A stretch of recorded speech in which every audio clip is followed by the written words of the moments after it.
Boa noite e bem-vindos. Está na hora do Frente a Frente entre Mariana Mortágua, coordenadora nacional do Bloco de Esquerda, e Paulo Raimundo, secretário-geral do PCP.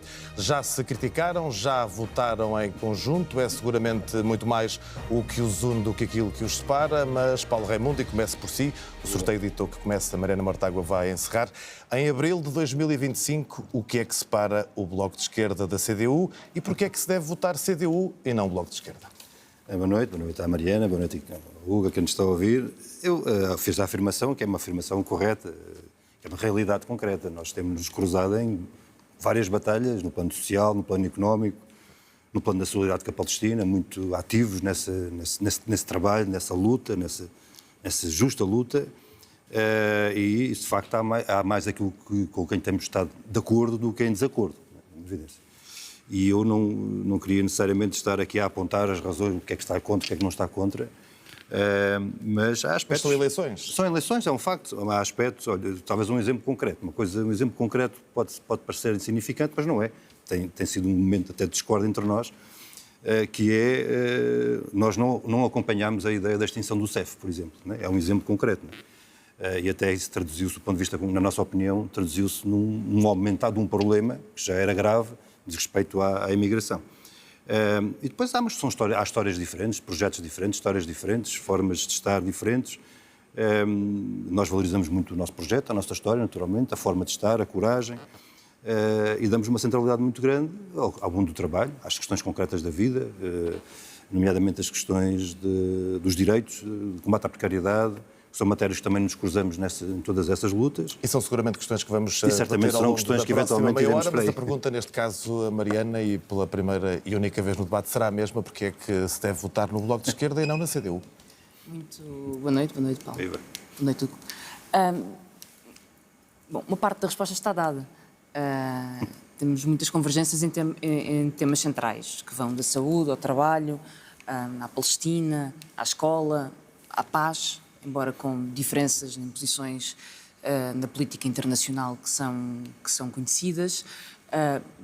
Se me perguntassem para apontar uma diferença, eu acho que preferimos sempre apontar as convergências que as diferenças, mas é óbvio que me custou quando o PCP não se levantou para votar o direito à eutanásia, que é um direito de dignidade, e que me custou e custa quando o PCP não se levanta para votar as leis de paridade, nomeadamente entre homens e mulheres, nas regras para a Assembleia da República. São divergências que temos tido. Mas essas são divergências sobre propostas que têm passado pela Assembleia da República, que levaram a votações diferentes.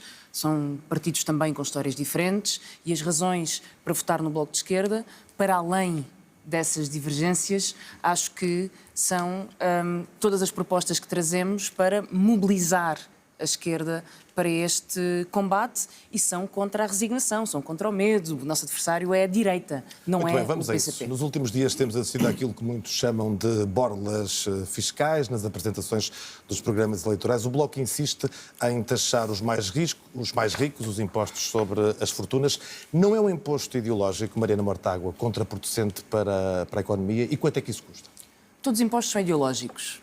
A ideia de que só é ideologia quando é à esquerda e quando é à direita é ciência é uma ideia errada que inquina todo o debate político. Nós elegemos 3 prioridades para estas eleições: baixar o preço das casas com o teto às rendas, proteger quem trabalha por turnos, nomeadamente com a reforma antecipada para quem trabalha por turnos. 1 milhão de pessoas trabalham por turnos em Portugal, e são um trabalho muito invisível, com salários muito baixos, com vidas muito duras, muitas vezes com trabalho noturno, e também taxar os ricos.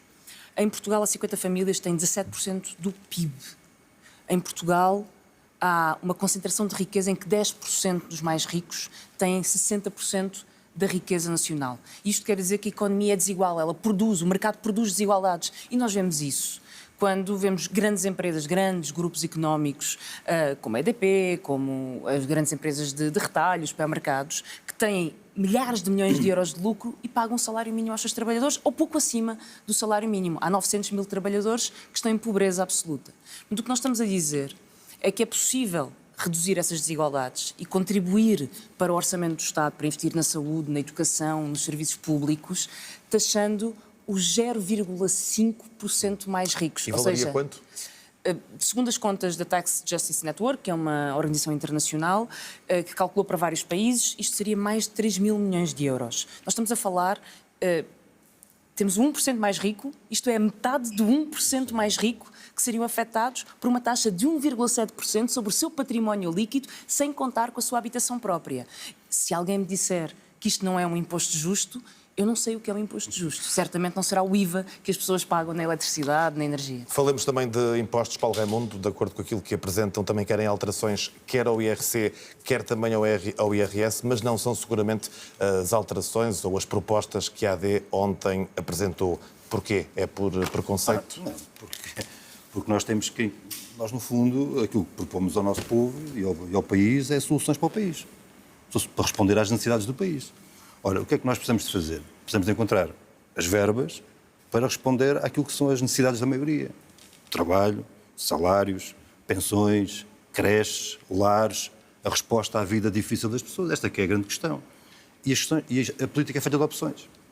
A Mariana Mortágua fez aquela... sublinhou a proposta que tem sobre a taxação dos mais ricos. É um caminho. Mas nós não precisamos ir tão longe, ou melhor. Há hoje, até no quadro do Orçamento de Estado, recursos suficientes para distribuir de outra maneira. Em relação aos mais ricos, o seu caminho é mais curto. Não é questão, não é essa. Vou-lhe dar um exemplo. Nós temos, no Orçamento de Estado, está em vigor hoje, há 1.800 milhões de euros em benefícios fiscais.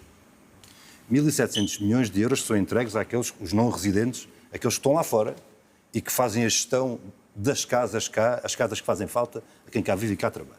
Fazem negócio com as casas que cá estão. Nós entregamos mais de 1.000 milhões de euros por ano para as parcerias público-privadas rodoviárias. E, portanto, isto é uma questão de opções. A descida do IRC, aprovada pelo PSD, pelo CDS, pelo PS, pelo Chega e pelo Civil Liberal, esse valor, o cálculo que temos, é que em 4 anos pagava a rede pública de creches 100 mil vagas públicas por uma necessidade que se coloca. E, portanto, o problema é, para além da possibilidade de taxar mais, que é uma possibilidade justa, o problema não é só esse. É o problema qual é a opção que nós fazemos com os meios que temos. Ora, e nós com os meios que temos ao nosso dispor não seriam suficientes nunca, mas seriam possíveis se fossem distribuídos de outra forma. E como é que se promove uma subida dos salários de 15%, creio que é isso que preconiza, e também uma passagem imediata do salário mínimo, já em julho deste ano, para os 1.000 euros? E como é que se aloca também 1% do PIB para a habitação, sem isso trazer constrangimentos orçamentais? E o país sabe o que é ter constrangimentos orçamentais. Não, mas vamos ver, constrangimentos é... Os constrangimentos que vivemos... Leia-se déficit, leia-se os constrangimentos que vivemos, ajuda externa no passado. Como os constrangimentos que vivemos é as brutais dificuldades com que o nosso povo vive. Isso é que é o constrangimento. Para que é que serve o governo? Para que é que serve um Estado se não é para acudir à maioria do seu povo? Só há condições para entregar benefícios fiscais às grandes empresas, aos tais 19... O Estado deve ter contas certas. O Estado deve ter as contas certas, se as contas estiverem certas, em função das necessidades do seu povo. Porque o problema das contas certas, isso também é, diria assim... Mas não é o povo que paga quando as contas estão erradas? Deve ter sido sempre assim, à custa do quê? Está a ver? À custa do quê? Estes grupos económicos, 19 grupos económicos, estes tais que concertam 32 milhões de euros de lucros por dia, foram uma vez chamados a contribuir para alguma coisa. Nós temos uma situação gravíssima na habitação, gravíssima, que é preciso dar resposta. É o próximo tema. A banca não é chamada uma única vez, não há um cêntimo de esforço para resolver esse problema. Enquanto isto for assim, isto não vai lá. Qual é a dificuldade em alocar 1% do PIB para responder ao problema da habitação? É uma opção que é preciso fazer. Ou há coragem para fazer, ou não se faz. E o grande problema que nós temos na habitação, peço desculpa, vou já antecipar, se me permite, dava já este pontapé de saída. O grande problema que nós temos na habitação é que nós não tivemos até hoje um governo com coragem para enfrentar este problema da habitação. Quer no diz respeito à habitação pública, quer no diz respeito à construção, quer no diz respeito às próprias rendas. Não tivemos um governo com coragem. E é isso que nós precisamos. Um governo com coragem para responder aos problemas que importam. E o que importa é a vida das pessoas, não é propriamente os lucros da Jerónimo Martins e por aí fora. Ainda vou querer ouvir mais sobre habitação, porque sim, peço desculpa, só do 1% do PIB dedicado à habitação. Mariana Mortágua, o teto às rendas resolve tudo? Não, nenhuma medida resolve tudo. Mas o teto às rendas faz aquilo que mais nenhuma medida pode fazer, que é baixar as rendas agora. Eu hoje ouvi uma coisa impressionante no debate que antecedeu este mesmo debate, que foi o secretário-geral do Partido Socialista, Pedro Nuno Santos, a dizer: não há mais nada a fazer na habitação. Já tomámos todas as medidas que havia para tomar. Isto agora é esperar que a construção se faça. Isto é desistir das pessoas. é desistir de quem não consegue que o seu salário chegue para pagar uma renda. Eu hoje tive um encontro com jovens sobre habitação, jovens e menos jovens, e ouvi duas coisas que me impressionaram. Um jovem que dizia: eu fiz tudo bem, porque é que eu não tenho uma casa? Eu estudei, fui para fora, tirei o meu curso, estou a trabalhar a tempo inteiro, trabalhava por turnos, eu fiz tudo bem, mas agora estou a viver em casa da minha mãe. Porquê? Fiz tudo aquilo que me pediram, fiz tudo o que era suposto fazer. E a seguir, ouvi o caso de uma rapariga da minha idade, quase 40 anos, apanhou com a crise da Troika, foi vir para Faro, não conseguiu encontrar uma casa, divide um quarto, quase aos 40 anos, com uma amiga, pessoas com 40 anos a dividirem quartos, e que disse que eu sou privilegiada porque eu consegui uma casa. Portanto, nós vivemos num país em que ter uma casa é considerado um privilégio, em que os jovens perguntam o que é que eu fiz de errado, porque eu fiz tudo bem e não tenho uma casa. E temos o Pedro Nuno Santos a dizer: não, mas nada a fazer. O teto às rendas resulta, consegue baixar o preço das casas já, para esta geração. Vamos ter que construir, vamos ter que reduzir. Construção e construção de habitação social. Sem dúvida. Construção a preços controlados. É preciso tudo o que nós consigamos fazer. Vai ser preciso construir, vai ser preciso reduzir o alojamento local, vai ser preciso parar a construção de hotéis em cidades que estão sobrelotadas de hotéis e de turismo massificado e intensivo, vai ser preciso reabilitar, alocar património público, tudo isso vai ser preciso. E há um mercado paralelo. E vai ser preciso Em relação combater à o questão mercado do informal. teto às rendas, não é? E vai ser preciso combater. Nós também temos uma proposta para isso, para combater o mercado informal, trazendo eficácia ao teto às rendas. Mas essas propostas da construção são muito importantes, mas elas demoram tempo. E as pessoas precisam de uma casa hoje. A dificuldade da vida delas é hoje, não é daqui a 15, também não se pode parar esse processo, nem 20 não é? anos. Mas uma coisa não impede a outra. O processo de construção deve continuar. O processo de alocação de verbas para a construção deve continuar, deve ser massificado. Portugal precisa construir um parque público de habitação. Mas há um problema para resolver hoje. Na vida das pessoas hoje, de quem ganha 1.000 euros, que é, na verdade, a maioria da população portuguesa, e não consegue pagar uma renda nem comprar uma casa porque está a preços absurdos. E é para estas pessoas que nós temos que dizer: nós temos uma solução para as vossas vidas agora. Não é esse o papel da política, Paulo, e de quem se apresenta a eleições. É isso que nós queremos levar, que o Bloco de Esquerda quer levar a estas eleições. Paulo Raimundo, a CDU também quer impor um teto às rendas. Isso não vai retirar casas do arrendamento? Olha, nós, quando falamos de uma casa, falamos de uma vida. Geralmente não é só uma, às vezes pode ser uma, duas, três, depende da dimensão familiar. E isto é uma questão que é preciso ter presente. E nós talvez enfrentemos hoje três grandes questões, três grandes problemas para resolver: a habitação, a saúde e os salários, os rendimentos. E ou temos a coragem suficiente para tomar as medidas para responder a estas três grandes questões, ou então nós vamos continuar a caminhar para um país de aumentar as injustiças e as desigualdades. Ou respondemos a isto ou não respondemos. E agora, respondendo à minha pergunta? E para responder ao problema da habitação, ela ganha uma dimensão tal que não é simples de resolver de um dia para o outro. É uma evidência. É quase que é preciso uma caixa de ferramentas para tratar das vertentes todas. E nós precisamos do quê? Precisamos de construir, precisamos de investir para construir, precisamos de remodelar, precisamos de adaptar o património público para a habitação, precisamos de atacar o problema das rendas e precisamos, para além das questões que foram avançadas pela Mariana Mortágua, com o qual acompanhamos, é preciso uma outra coisa, que é também a estabilidade dos contratos de habitação, de arrendamento. Porque nós já temos uma situação onde a precariedade laboral é a precariedade da vida. Situação onde temos pessoas que trabalham 1 mês de contrato, 2 meses de contrato, 6 meses, às vezes ao dia, e às vezes 2 e 3 trabalhos para aguentar a vida difícil, e depois acresce a isto ainda a instabilidade, se conseguir arrendar, a instabilidade de contratos de arrendamento de curta duração que não permite nada. E porquê revogar a lei dos solos? Não haverá mais casas disponíveis? Quer dizer, vamos lá ver, o nosso problema não é a falta de casas. O nosso problema, quer dizer, é preciso construir mais. O problema também é a falta de casas. O problema não é esse. O problema, podemos dizer assim, a falta de casas é um problema que é possível de resolver. Basta construí-las. O problema não é esse. O problema é a falta de casas que as pessoas consigam comprar ou a falta de casas que as pessoas consigam arrendar. Este é que é o drama. Ora, isto não se resolve com as 4 paredes. Resolve-se travando a especulação.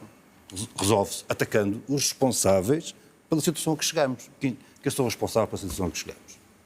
A banca e os fundos imobiliários e os governos que abriram. Quer dizer, Basta ver as medidas deste governo, do atual governo, para enfrentar este problema. Não foram nenhumas. Pelo contrário, beneficiaram, inclusive, aqueles que são responsáveis por como aqui chegamos.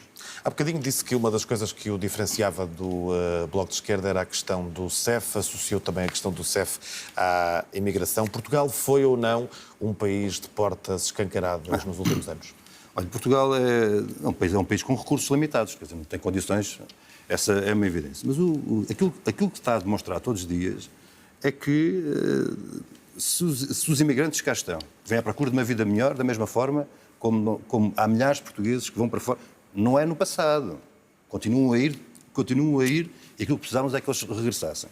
Mas se estes milhares de imigrantes que cá estão, e que põem o país, contribuem para pôr o país a funcionar, a economia a funcionar, fossem embora, é caso para dizer o que é que ficava a funcionar na nossa economia.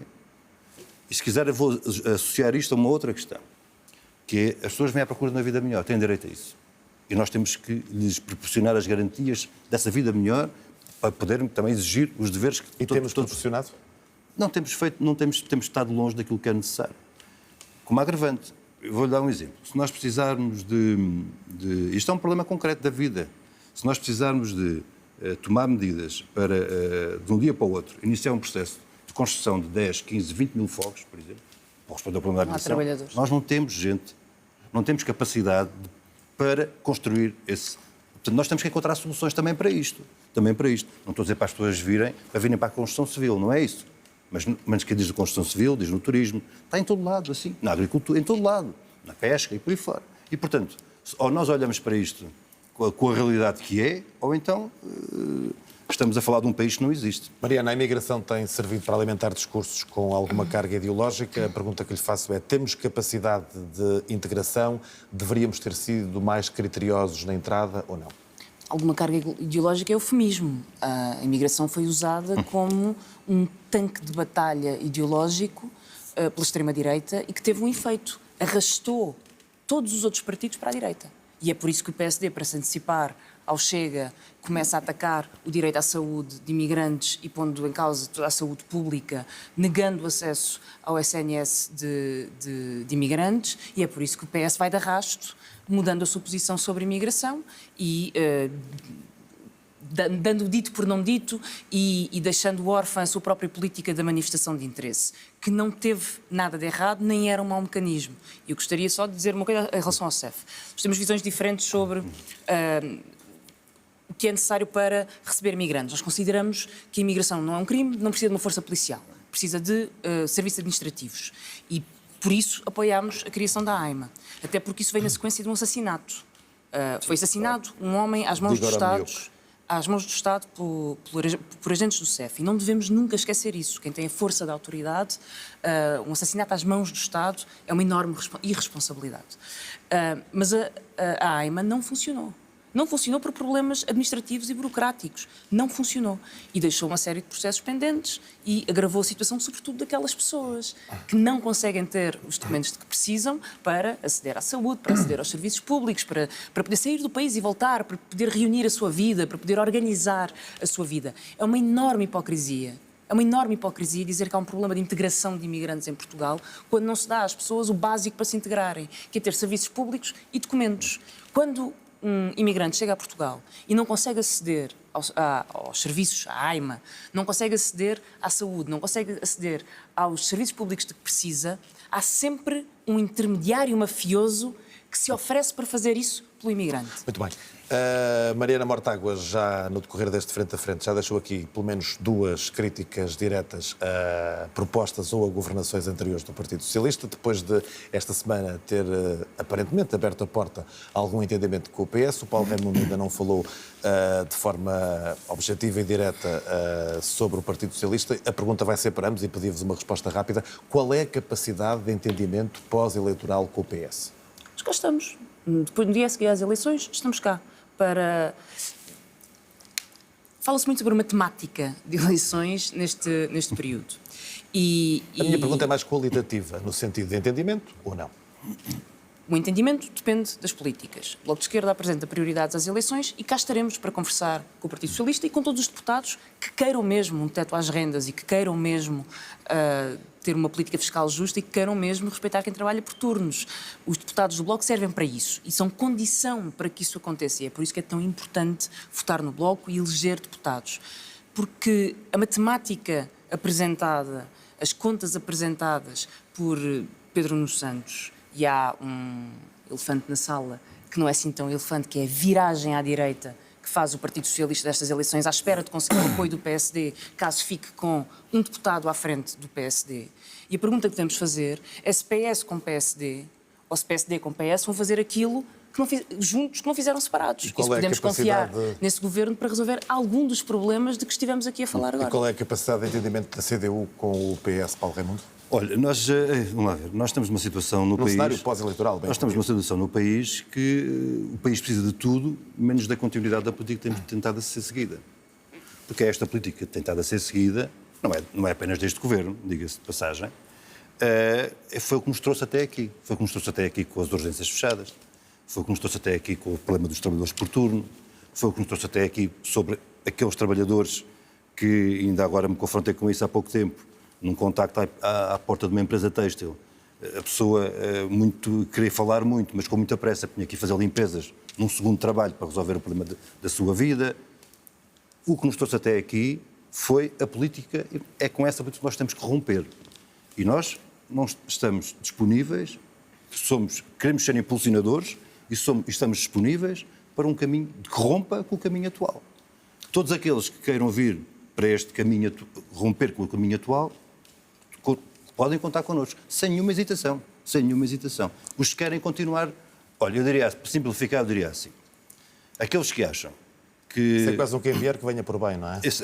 Aqueles que dizem assim, aqueles que acham que em 2029 é que é a altura porreira, desculpa a expressão, para o salário mínimo nacional ser fixado num valor que é hoje já praticado em Espanha, não estão a ver bem as exigências estão colocadas... Inferior ao que hoje é praticado em Espanha. Que hoje é praticado em Espanha. Disse esta semana, olhos nos olhos, ao Primeiro-Ministro que ele se deveria ter demitido. A verdade é que isso não aconteceu.